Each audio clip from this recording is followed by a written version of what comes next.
Hello students, आज हम exercise 10.4 करेंगे। अब आ गया क्रॉस प्रोडक्ट। मैंने आपको शुरू में ही डेफिनेशंस में कराए थे दो प्रोडक्ट, डॉट प्रोडक्ट और क्रॉस प्रोडक्ट। पहले आपने डॉट प्रोडक्ट किया जिसमें आप आई का कोफिशिएंट आई के कोफिशिएंट के साथ मल्टीप्लाई करते थे, जे का जे के साथ, के के साथ। बट अब है क्रॉस प्रोडक्ट। क्रॉस प्रोडक्ट में आपको क्या है, दो वेक्टर्स दिए होंगे। आपने क्रॉस प्रोडक्ट निकालने के लिए डिटर्मिनेंट का यूज़ करना है।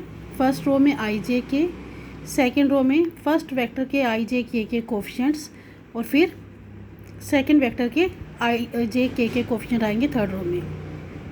डिटर्मिनेंट सॉल्व करना आप सबको आता है। इसको रख के ये और ये रो कैंसिल, ये इनका प्रोडक्ट माइनस इनका प्रोडक्ट, ये फार्मूला आपको सबको पता है।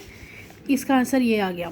फिर आपको क्या निकालना है, इसका मैग्नीट्यूड। मैग्नीट्यूड में आप क्या करते हो, आई के कोफिशिएंट का स्क्वायर, वो 0 था हमने छोड़ दिया, जे के कोफिशिएंट का स्क्वायर, के कोफिशिएंट का स्क्वायर। अब दोनों सेम है तो हम बजाय इनको लंबी मल्टीप्लाई करके सॉल्व करने के हम ऐसे करते हैं। जैसे आपको पता है x square plus x square क्या होता है, x square plus x square 2x square है ना। तो ऐसे 19 स्क्वायर प्लस 19 स्क्वायर होता है 219 स्क्वायर।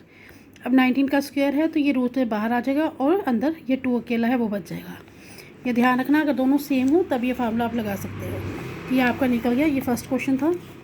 सेकेंड में है find a unit vector perpendicular to each of the A plus B and A minus B. आपको दो वेक्टर्स ए और बी दिए हैं। एक ऐसा वेक्टर निकालो जो ए प्लस बी के भी और ए माइनस बी के भी परपेंडिकुलर हो। तो पहले आप ए प्लस बी निकालो, ए माइनस बी निकालो। दोनों का क्रॉस प्रोडक्ट हमने निकाला, ये आ गया। दोनों का क्रॉस प्रोडक्ट का मैग्नीट्यूड निकाला, ये आ गया। ये फार्मूले आपको पता है, ऑलरेडी मैं करवा चुकी हूँ। तो unit vector perpendicular to, unit vector का क्या फार्मूला है, जिसका यूनिट वेक्टर निकालना हो वो ऊपर, उसका मैग्नीट्यूड नीचे। तो इन दोनों का क्रॉस प्रोडक्ट ऊपर, उसका मैग्नीट्यूड नीचे, और बाहर लगता है प्लस माइनस। ठीक है, ये फार्मूला में लिखवाया है मैंने आपको। आप फिर इनको क्या करोगे, अलग कर लोगे। 16/24 को 8 से कट करो 2/3, ऐसे ही यहाँ पर कट करके 2/3, यहाँ 8 3 जा 24, 1/3 आ गया। क्वेश्चन नंबर 3 है आपका, if A unit vector A makes angles. वो कह रहे हैं एक यूनिट वेक्टर जो है वो आई के साथ π/3, जे के साथ π/4 और के साथ थीटा एंगल बनाता है। Then find theta. पहले तो आप थीटा निकालो and hence find components of A. अब हमें पता है वेक्टर ए क्या होता है, cos π/3। आई के साथ ये एंगल है ना, cos π/3 आई, cos π/4 जे, cos थीटा के, क्योंकि यहाँ थीटा दिया है आपको। अब cos π/3 की वैल्यू, cos π/4 की वैल्यू, टेबल से cos theta as it is रहेगा। इसका मैग्नीट्यूड निकालिए। मैग्नीट्यूड निकालोगे तो आप ये आपके पास आ जाएगा। स्क्वेयरिंग बोथ साइड करिए। यहाँ पर हमने 1 क्यों लगाया, क्योंकि आपको दिया है A is a unit vector. Unit vector means value 1। दोनों का स्क्वायर करेंगे तो ये square root cancel, cos square theta को इधर छोड़कर बाकी सभी उधर ले जाओ, सॉल्व करो, 1/4 आ जाएगा। थीटा हटाओ, उसमें प्लस माइनस, और 1/4 का 1/2। अब ए प्लस का यानी फर्स्ट क्वाड्रेंट में, और पाई उसका माइनस का यानी दूसरे क्वाड्रेंट्स में चला गया। बट हम जब दूसरे क्वाड्रेंट में लेके जाएंगे 2π/3 इसकी वैल्यू आती है। बट हमें कहा गया है theta is acute, acute angle है ये, यानी 90 से छोटा है। तो 90 से छोटा है तो ये नॉट पॉसिबल, यानी theta is equal to cos π/3। तो ए क्या आ जाएगा, यहाँ पर थीटा की जगह हम π/3 सब्स्टिट्यूट करेंगे। इन तीनों की हम वैल्यूज़ सब्स्टिट्यूट करेंगे। आपको टेबल से वैल्यूज़ निकालना आती है। और फिर है find the components of A. Components of A का मतलब है आई का कोफिशिएंट, जे का कोफिशिएंट, के का coefficient. Question number 4, show that this equal to this.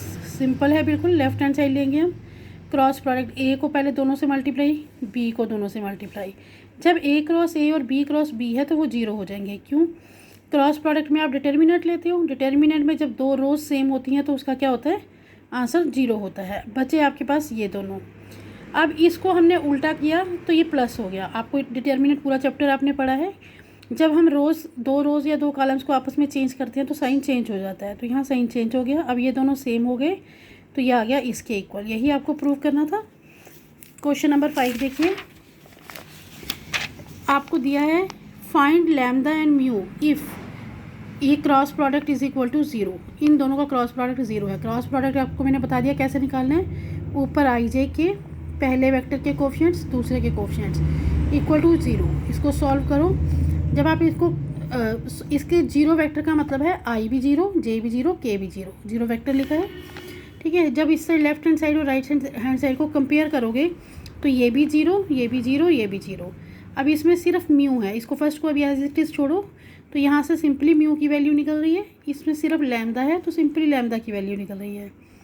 Lambda और म्यू की वैल्यूज़ को आप इसमें सब्स्टिट्यूट कीजिए तो आपके पास क्या आ जाएगा, zero is equal to zero, दोनों साइड ज़ीरो आ रही हैं यानी ये ट्रू है, तो इसलिए वैल्यूज़ हो गई आपके पास ये। क्वेश्चन नंबर 6 है, आपको कहा है ए डॉट बी भी ज़ीरो है, ए क्रॉस बी भी ज़ीरो है। तो आप ए और बी के बारे में क्या कह सकते हैं। A dot B equal to zero का मतलब क्या है कि या तो ए जीरो है या बी जीरो है, या फिर डॉट प्रोडक्ट कब जीरो होता है, जब लाइंस परपेंडिकुलर होती हैं या फिर लाइंस परपेंडिकुलर हैं।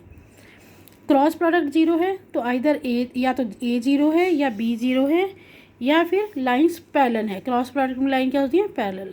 बट अब फर्स्ट और सेकंड से हम देखते हैं कि परपेंडिकुलर भी और पैरेलल भी सेम लाइंस दोनों चीज़ें नहीं हो सकती, या तो वो परपेंडिकुलर होंगी या पैरेलल होंगी, तो इसलिए ये तो हो नहीं सकता।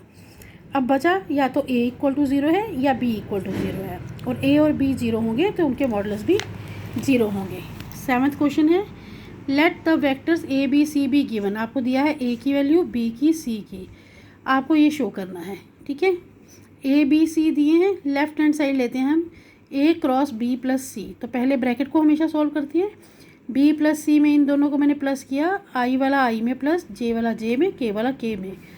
तो क्रॉस प्रोडक्ट कैसे निकालना है, ऊपर आई जे के, पहला क्या है ए के कोफिशिएंट, फिर है ब्रैकेट में बी प्लस सी, तो बी प्लस सी के कोफिशिएंट। आपने डिटर्मिनेंट्स में पढ़ा है, हम इनको अलग कर सकते हैं। देखो अगर प्लस का है तो ऊपर वाली दो रोज सेम रहेंगी, थर्ड वाली ऐसे ब्रेक हो जाएगी, ये प्रॉपर्टीज ऑफ डिटर्मिनेंट्स हैं।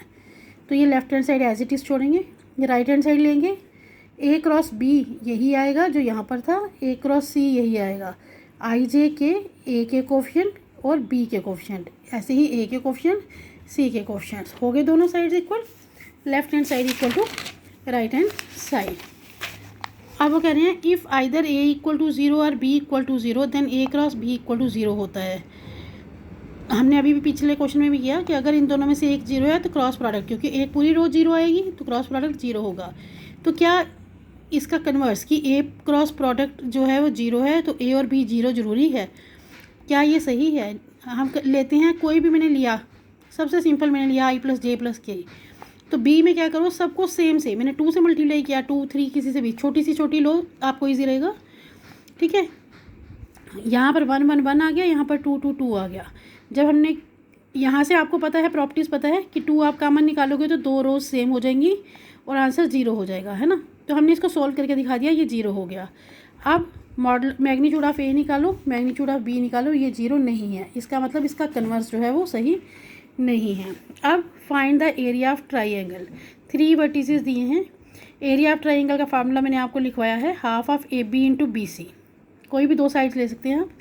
ए बी कैसे निकालते हैं, बी माइनस ए, बी का वेक्टर माइनस ए का वेक्टर, ये आ गया। ऐसे ही बी सी निकाला, इनका क्रॉस प्रोडक्ट निकाला, इनका मैग्नीट्यूड निकाला, और एरिया ऑफ ट्राइंगल हाफ है तो हाफ लगाकर ये स्क्वायर यूनिट, ऐसे आपका आंसर आ गया। क्वेश्चन नंबर 10 है एरिया ऑफ पैरेललोग्राम। मैंने आपको बताया था एरिया ऑफ पैरेललोग्राम में हाफ नहीं लगता है, तो इसलिए क्वेश्चन बाकी मैंने छोड़ा है, आप होमवर्क में करोगे। क्वेश्चन नंबर 11 है कि let the vectors A and B be such that, modulus of A की वैल्यू 3 है, बी की रूट 2/3 है। तो ए क्रॉस बी है यूनिट वेक्टर है, यानी वो 1 है, यूनिट वेक्टर में तो 1 है, तो बताओ कौन सा सही है।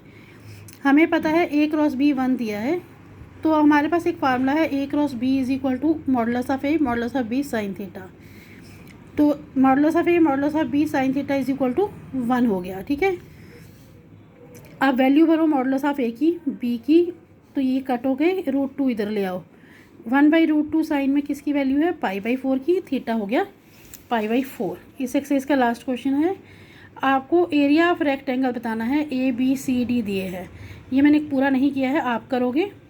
ए बी निकालोगे, बी सी निकालोगे, A B cross B C निकालोगे डिटर्मिनेंट यूज़ करके, उसका मैग्नीट्यूड निकालोगे, तो जो मैग्नीट्यूड आएगा वो आपका आंसर होगा। आप देखोगे इसमें से वो कौन सा होगा। ये हो गई आपकी एक्सरसाइज 10.4 कंप्लीट।